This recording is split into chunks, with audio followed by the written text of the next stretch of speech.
एक चोर चोरी किया करता था थोड़ा बोल लिया और नित्य प्रतिदिन वो चोरी ऐसी वस्तुओं की किया करता था कि उनकी कीमत जानता था।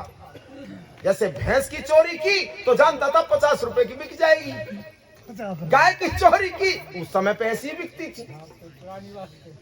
मान लो कटरा की चोरी कर ली तो 20 रुपया को बिक जाएगा, चोरी करके बेच दिया करता था। एक दिन क्या हुआ प्रेमियों कि वो किस नंबरदार साहूकार के घेर में घुस गया लोहरे में, और उसने इधर उधर देखा, बड़ी भैंस भी बड़ी अच्छी दुधारू नस्ल की थी, बैल भी बड़े अच्छे थे, लेकिन वहां एक अलग चीज थी। क्या?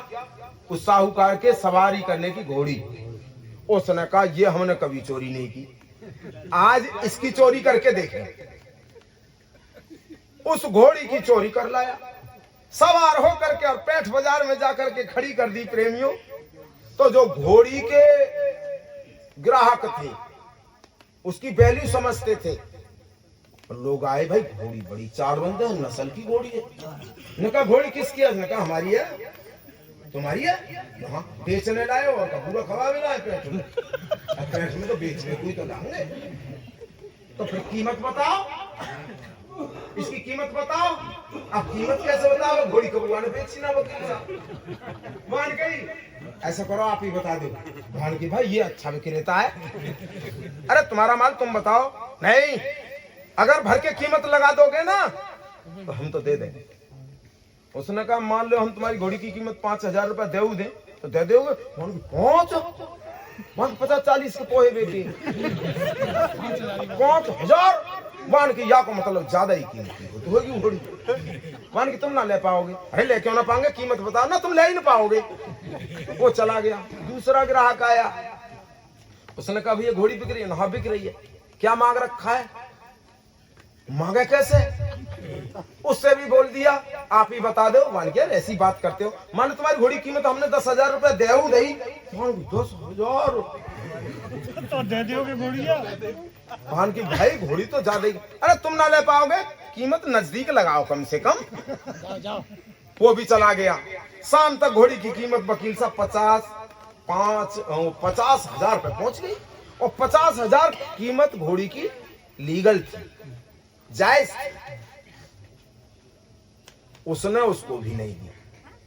फिर क्या था? उसी का भैया बिरादरी और नारियल का हुक्का रहे, मिट्टी की चिलम, तमाकू आग तेज करके और लेकर नहीं आ रहा है। घोड़ी कौन की है? आन की हमारी है। बिक रही है ना? हाँ बिक रही है। उससे भी ऐसे कह दिया।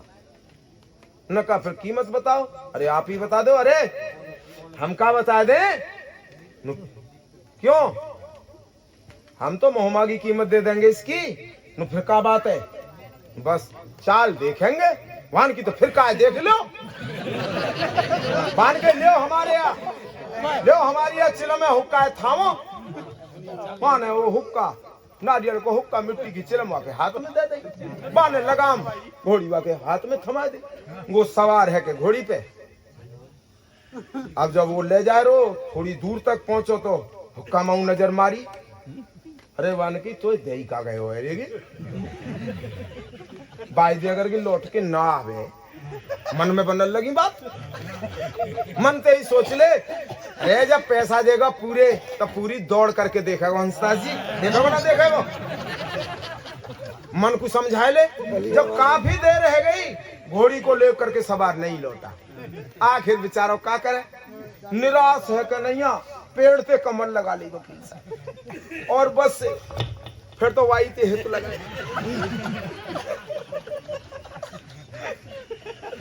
कोई हिल्लो हिसाब ना आई ना रही आई, बस तो अब तो धुएं के छल्ला बना रहा बेचारा।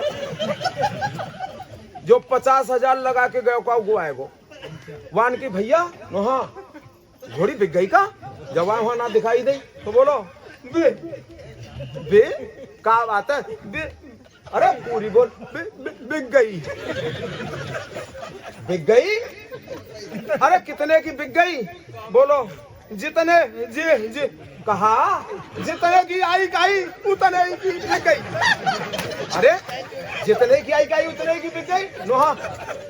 तुम्हें कछु ना बचो, बच गए का हुक्का। अरे भाई, अगर ज्ञानात्मन संत गुरुओं के वाक्यों को श्रवण कर आचरण में धारण नहीं किया तो ध्यान रहे प्रेमियों, हुक्का ही रह जाएगा तुम्हारे हाथ में।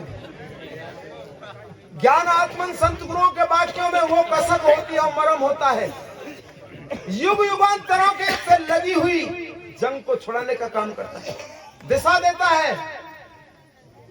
और आपने इसको हंस के ही निकाल दिया तो उसी की तरह रह जाएगी क्या, चिलम और हुक्का।